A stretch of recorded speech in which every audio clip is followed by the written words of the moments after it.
so today I picked the recipe from Bumblebee Apothecary called Tallow Shampoo Bar. And this particular recipe has tallow, coconut oil, and olive oil. So it is simple, and I'm hoping it's simple. We'll see how it goes. Let's get into it.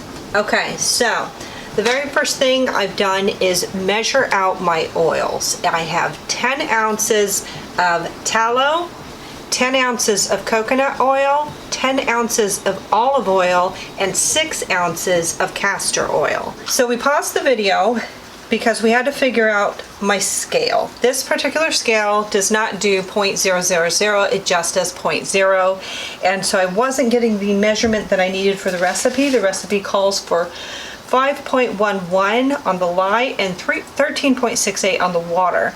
And so I had to remeasure using, let me grab it, this scale here. And I was very fortunate that I actually had this on hand. But so this I was able to get 5.11 and 13.68. And now what I'm going to do is I'm going to take the lye and mix it into the water. And I am going to do that in a very well ventilated area. Another thing I want to bring up is in order to neutralize lye from burning your skin or putting off fumes, you can neutralize it with vinegar. I have vinegar on hand right here. And I did get lye on my gloves, and I poured the vinegar directly on my gloves, rinsed it off, and it stopped heating up right away. So, safety precautions, have that on hand. Okay, so I just grabbed a wooden popsicle stick, which should work fine. And I'm going to very carefully put this into the water.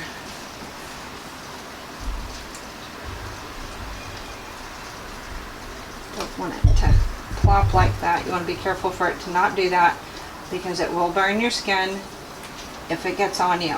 Here's another clump. I'm going to try and very carefully get that in there. There we go. Probably blocking the video, so let me move. Okay. Alright. And then I will just stir that in. Okay, I'm going to get a bigger wooden spoon. Set this in my vinegar water. I have vinegar water down here. And I'm going to grab this. There we go.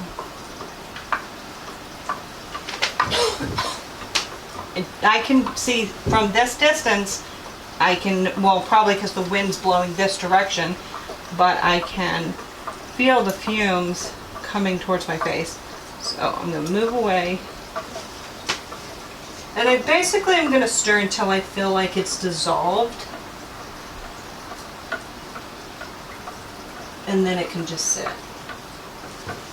So for the most part, I don't really feel any fumes, but every now and again I'll get a wind gust and it'll blow directly in my face. So maybe if you feel most comfortable doing it outside. It's raining where I'm at right now, so I'm not able to do that. Otherwise I would have definitely considered it, and I have done that in the past. But this works as well. Just make sure you keep your distance from the fumes.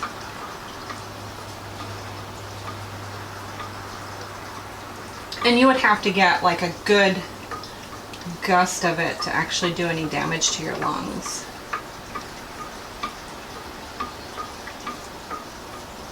Okay. That looks very dissolved. Okay, and I'm going to set that in the neutralized vinegar, and I'm going to add more to this bowl. Actually, I'm going to put the rest of that in there. And then, okay, so that needs to come down in temperature about, or I'm sorry, these need to go into the crock pot, and they need to get warmed up to 110 degrees, and then the lye needs to come down in temperature to around 110 degrees.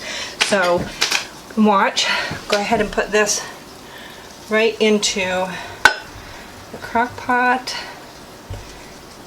and This will get warmed up, and then that will cool, the lye will cool down, and once they're both within 20 degrees of each other, we will mix the lye in with the oils. So we'll come back once we get to that point. So I'll add them all into this crock pot. The crock pot's set on low, and these will heat up.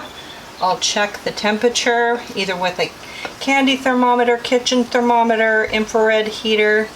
I personally am going to use an infrared heater, but in the past I have used a candy thermometer. And you just need to see within 20 degrees of the lye and right around 110 degrees. Okay, so my lye is at 114 and my oil is at 110. And so they're just 4 degrees of each other, and that is the perfect amount to mix. So I'm going to pour this through a sieve because I do have some particles that did not dissolve, and I don't want those in my soap. And I'm going to set this in my vinegar water, and then this also will go over here. Okay, so I'm going to start mixing. I want to set this in at an angle so I don't get air bubbles in there, and I'm just going to stir. And I don't know if are we angled down so that we can see what's going on in here? Okay, because we want to be able to see how this changes color. So I'm already going from a clear to kind of a cloudy, and we just want to stir. And we're going to stir like this until we get to a pudding-like consistency. So that basically is called trace. And that's what you would do for cold processed soap. You do everything that we've done up until now, and then you would add your essential oils and put them in their molds. But for hot processed soap, you get all the way to trace, and then you turn it on, the heat on in the crock pot, and you let it set until it turns to a gel type state. It kind of looks translucent, and it's no longer cloudy. And that processes the lye completely through the soap, and it has completely saponified. And you basically, after that point, it'll sit just to evaporate the water and crystallize the soap, make a crystalline soap on the inside of it, but you don't have any heat in the soap. And if you do a cold process, it sits and it's still, you have to cover it in towels and keep the heat in there so that it only escapes slowly, and you don't have to do that with the hot process because the lye solution is still saponifying inside the soap over a period of time, a slower process. This is a faster process. So I'm going to turn this on and I'm going to slowly pulse. And you can see when I do that, it becomes more milky.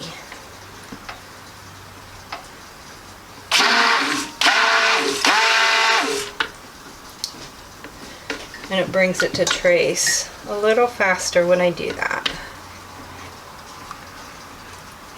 I am starting to get to trace, and trace is where it actually leaves a little bit of something visual behind that you can see. And as I'm doing this, it's like very, very faint. I can kind of see where it dropped into there, but it's not enough yet. It has to be like a pudding consistency, and you have to actually be able to see where this leaves a trail or a trace or some sort of design in the soap. Not design, or just a imprint or an impression or something. So we're really, really close.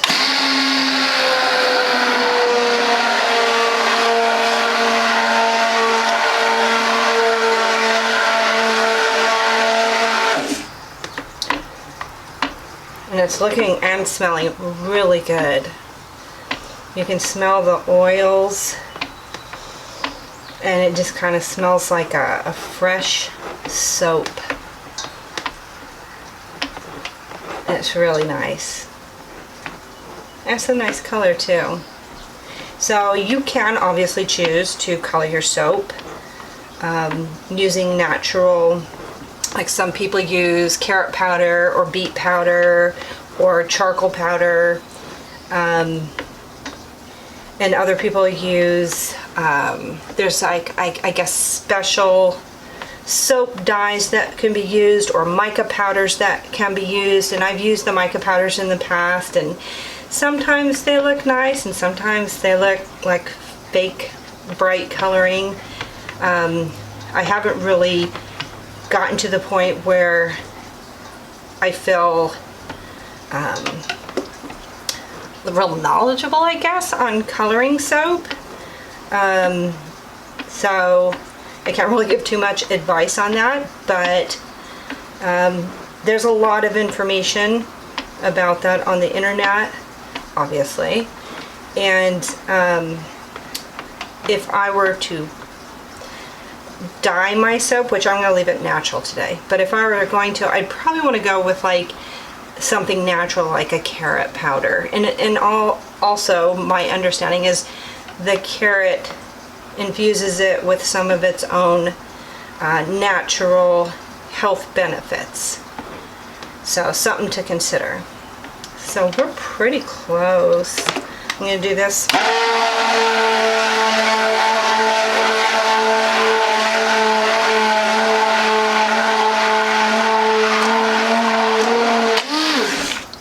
There we go. Now we can actually see a little bit of the pudding consistency. I'm going to do that one more time.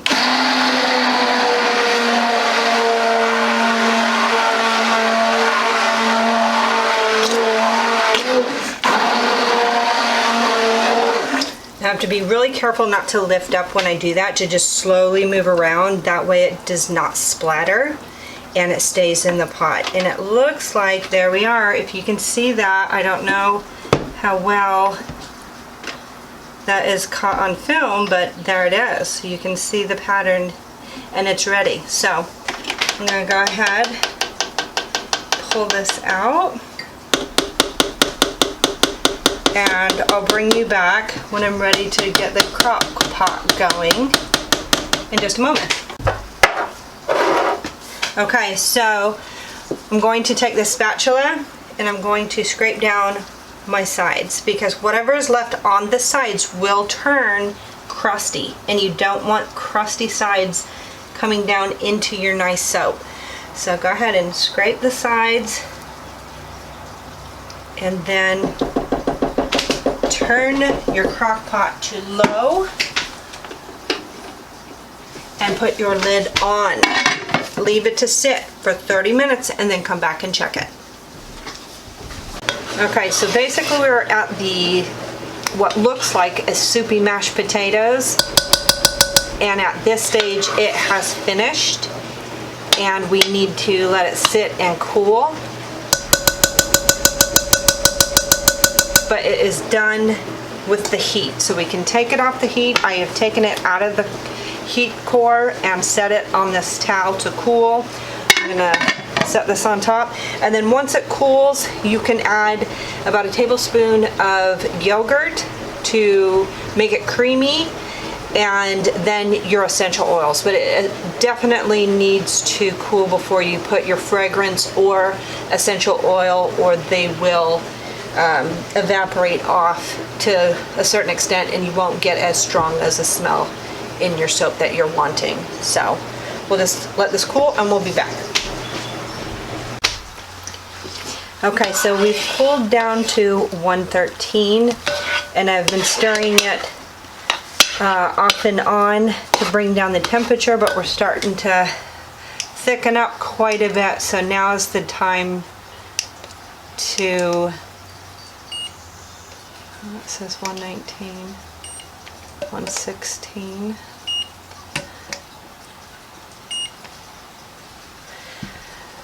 We're pretty close to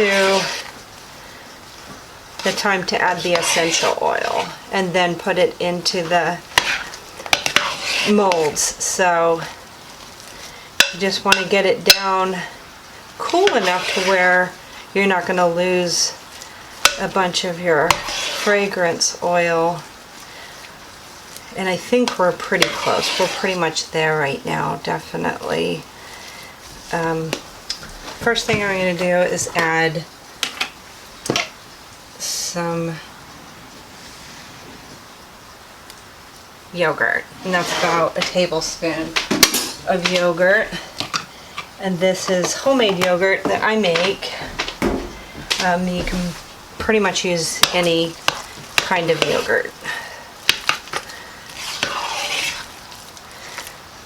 From what I read. Obviously you don't want to use a yogurt that has fruit in it. You want a plain yogurt, because that would not, probably wouldn't turn out well in the long run with the fruit, so I think that's kind of obvious. Okay, we are getting kind of thick here, so I'm going to add fragrance oil. So I hope I'm doing this right. It looks right from what I watched and from what I read. This looks right, so far so good. I'm gonna stir this in really good.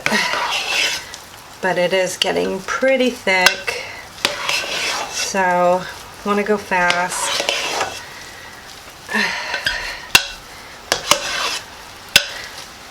Okay, so I'm just going to take a scoop and put it in my mold. And it's like kind of like a thick mashed potato, like a really thick mashed potato right now.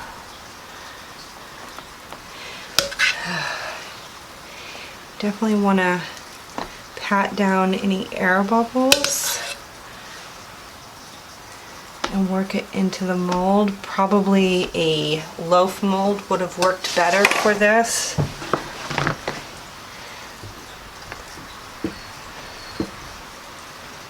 Once I get it in the molds, I will come back. Okay, so I have them in the molds. It's kind of messy. It was sticky and it's not pretty, but they're in the molds. I used a glove and I patted them down in there. It had thickened up quite a bit, and so I needed to pat it, and it was sticking to me, so it was kind of a mess, but it wasn't too terrible. And so it will sit in the mold until tomorrow, and then it will cure for 2 weeks, and then it's ready to use. Some people say that you can use it right away, but from what I read, it's best if it cures 1 to 2 weeks, and then it'll be the soapiest and best for your hair, body, or whatever you're using it for.